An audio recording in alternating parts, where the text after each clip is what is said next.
Ngapain wanita gembel masuk ke restoran mewah ini? Bikin bau aja. Bayangkan, seorang wanita muda memasuki sebuah restoran mewah. Pakaiannya sederhana, namun tetap rapi. Di tengah para tamu yang berpakaian glamor dan penuh gengsi, kehadirannya justru mengundang tatapan sinis. Seorang pria parubaya yang dikenal sukses bersama istrinya yang angkuh, dan anak perempuannya yang manja, mencibir dan menertawakan wanita muda itu. Menganggap kehadirannya tidak pantas masuk ke restoran mewah. Namun siapa sangka, satu panggilan telepon wanita muda justru membuat bisnis keluarga sombong kehilangan 750 miliar. Apa yang sebenarnya terjadi? Siapa wanita muda itu? Mari simak kisahnya sampai akhir. Namun, sebelum kita mulai ceritanya, tulis di kolom komentar, dari kota mana kalian menonton video ini? Dan jangan lupa untuk terus dukung kami dengan cara like, agar kami selalu semangat dalam berbagi cerita menarik lainnya. Bagi yang like, kami doakan semoga dimudahkan segala urusannya, dilapangkan rezekinya, disehatkan badannya, dan dikabulkan segala hajat dunia akhirat oleh Allah Subhanahu Ta'ala. Amin ya Rabbal Alamin. Mari kita mulai ceritanya. Sore itu restoran mewah di pusat kota tampak ramai. Lampu kristal bergemerlapan, musik lembut mengalun, dan para tamu datang dengan pakaian glamor yang memantulkan cahaya. Aroma hidangan mahal tercium sejak pintu masuk, menambah kesan angkuh bagi siapapun yang berada di dalamnya. Di tengah keramaian itu, seorang wanita berusia 28 tahun melangkah perlahan. Namanya Sinta. Tubuhnya mungil, wajahnya sederhana, dan pakaiannya tampak jauh dari kata mewah. Blus polos warna krem dan rok panjang coklat yang sudah agak kusut menempel di tubuhnya. Ia juga mengenakan jilbab abu-abu yang sederhana, tanpa aksesori mencolok. Begitu Sinta masuk, beberapa kepala menoleh. Sebagian hanya melirik sekilas, tapi ada pula yang mengangkat alis dan berbisik-bisik. Pakaian lusuhnya seakan menjadi pemandangan asing di ruangan penuh gaun pesta dan jas mahal itu. Namun Sinta tetap berjalan tenang, seolah tidak peduli pada tatapan yang menusuk. Langkahnya terhenti ketika matanya tertuju pada sebuah meja di dekat lampu gantung besar. Di sana duduk seorang pria parubaya dengan jas hitam rapi, wajah penuh wibawa namun senyum angkuh. Di sampingnya, seorang wanita cantik dengan gaun biru gelap menatap penuh kesombongan.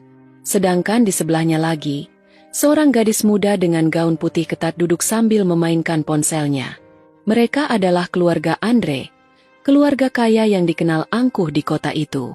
Saat melihat Sinta mendekat, ketiganya langsung mengerutkan kening. Sang gadis muda spontan menahan tawa, lalu berbisik pada ibunya. "Mama, lihat, ada orang nyasar ke sini. Astaga, dia berani masuk restoran ini dengan baju seperti itu." Wanita bergaun biru menutup mulutnya sambil tertawa kecil. Mungkin dia pikir restoran ini warung pinggir jalan. Andre, pria yang duduk paling tenang, hanya melirik sekilas dengan pandangan meremehkan. Ia kemudian melanjutkan obrolannya dengan nada keras agar terdengar oleh Sinta. "Tempat ini memang sudah mulai aneh. Orang-orang sembarangan bisa masuk begitu saja." Ucapan itu membuat tawa kecil meledak di meja mereka. Beberapa tamu di sekitar juga ikut melirik, seakan ingin tahu siapa wanita sederhana yang berani menodai suasana mewah malam itu. Namun Sinta tidak bergeming. Ia berdiri tepat di depan meja itu, lalu dengan suara pelan tapi jelas berkata, "Permisi, apakah Bapak Andre sudah datang? Saya punya janji bertemu dengannya." Tiba-tiba tawa mereka pecah lebih keras. Sang gadis muda menepuk meja sambil hampir terpingkal. Kau bilang apa barusan? Bertemu dengan Papa? Astaga, Mama, dia bilang dia mau ketemu Papa untuk urusan bisnis." Sang ibu pun menyeringai. "Kau pasti salah dengar. Nak, mana mungkin gadis miskin ini punya janji dengan suamiku? Tidak masuk akal." Andre sendiri menyandarkan tubuh ke kursi, lalu menatap Sinta dari atas ke bawah. Senyumannya tipis, penuh ejekan. "Kau cari siapa?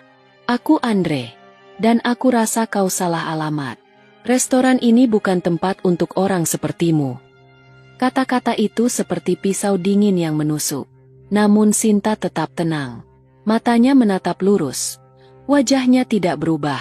Hanya ada sedikit senyum samar yang tersisa di bibirnya. Seolah ia tahu sesuatu yang orang lain tidak tahu. Suasana di meja itu semakin riuh oleh tawa keluarga Andre. Gadis muda yang sedari tadi menertawakan Sinta kini berdiri, melipat tangan di dada dengan gaya congkak. Kau sungguh lucu. Apa kau tidak melihat dirimu sendiri? Kau datang dengan pakaian lusuh. Lalu berani mengaku punya janji bisnis dengan papa? Jangan bermimpi terlalu tinggi. Nanti jatuhnya sakit. Beberapa tamu lain yang mendengar ikut melirik dengan senyum mengejek. Mereka tidak tahu apa yang sebenarnya terjadi, tapi bisikan-bisikan mulai terdengar, seolah Sinta hanyalah bahan hiburan malam itu. Sang ibu ikut menambahkan dengan nada sinis. Nak, restoran ini tidak sembarangan. Semua orang di sini orang terhormat. Para pengusaha besar, para pejabat. Dan kau, hanya seperti orang kampung yang salah masuk pintu. Andre sendiri terlihat semakin puas. Ia menyandarkan tubuhnya ke kursi dengan santai, menyeruput minumannya lalu berucap pelan namun cukup keras untuk didengar Sinta. Aku sudah berbisnis dengan banyak orang penting, tapi baru kali ini ada seorang gadis miskin yang berani mengaku akan menemuiku. Kau benar-benar tidak tahu diri. Tatapan sinis itu membuat dada Sinta terasa sesak, tapi ia tidak ingin menunjukkannya. Ia menarik napas panjang, mencoba tetap tenang meski wajahnya sudah menjadi bahan tawa. Tangannya yang memegang ponsel bergetar, namun matanya tetap menatap mereka. Dengan suara yang lembut namun jelas, Sinta menjawab, "Saya tidak salah tempat. Saya memang datang ke sini untuk bertemu Bapak Andre. Ayah saya yang meminta saya datang. Dan urusan ini sangat penting." Sekali lagi tawa pecah. Gadis muda itu sampai menepuk-nepuk bahu ibunya karena tidak bisa menahan geli. Astaga, dia bilang ayahnya punya urusan penting dengan papa. Mama, coba bayangkan, apa jangan-jangan ayahnya tukang kredit keliling? Haha. Suasana meja itu benar-benar seperti panggung sandiwara. Andre hanya menggeleng pelan sambil tersenyum miring. Kau mungkin salah paham, gadis kecil. Bisnis itu urusan orang besar. Bukan untuk orang sepertimu. Jadi tolong jangan mempermalukan dirimu sendiri di depan orang banyak. Sinta menelan perih kata-kata itu. Namun di balik wajahnya yang tenang, hatinya mulai membuat keputusan. Ia tahu, penghinaan ini tidak bisa dibiarkan begitu saja. Apalagi nama ayahnya telah disebut-sebut dengan nada merendahkan. Ia menggenggam ponselnya lebih erat, menunduk sebentar. Lalu langkah kakinya bergeser menjauh dari meja. Beberapa tamu yang tadinya menonton kini penasaran, menatap ke arah Sinta yang tampak sibuk membuka daftar kontak di ponselnya. Andre dan keluarganya hanya tertawa, merasa kemenangan ada di pihak mereka. Mereka menganggap Sinta akan menyerah dan pergi dengan malu. Namun yang tidak mereka tahu, langkah kecil yang diambil Sinta sebentar lagi akan membalikan seluruh keadaan. Sinta berdiri di sudut ruangan restoran yang masih penuh cahaya lampu kristal. Tangannya gemetar, namun matanya kini tampak lebih tegas. Ia menekan satu nama di layar ponselnya, lalu mendekatkan ke telinga. Suara dering terdengar jelas di tengah hiruk-pikuk tawa yang masih bergema di meja keluarga Andre. "Ayah," suara Sinta bergetar, namun tegas. "Aku baru saja dipermalukan di depan banyak orang.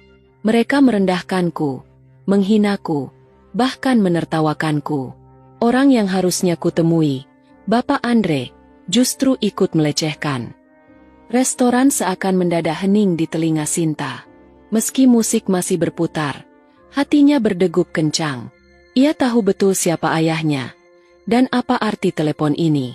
"Ayah, aku mohon, batalkan kerjasama dengan mereka. Aku tidak bisa membiarkan nama keluarga kita ditaruh di tangan orang yang tidak tahu cara menghargai orang lain." Sinta menutup telepon tanpa ragu. Wajahnya tetap dingin, meski hatinya bergemuruh. Ia tahu, ucapannya baru saja mengubah arah masa depan seseorang. Sementara itu di meja keluarga Andre, tawa mereka mulai mereda ketika melihat ekspresi serius di wajah Sinta. Sang gadis muda menyipitkan mata.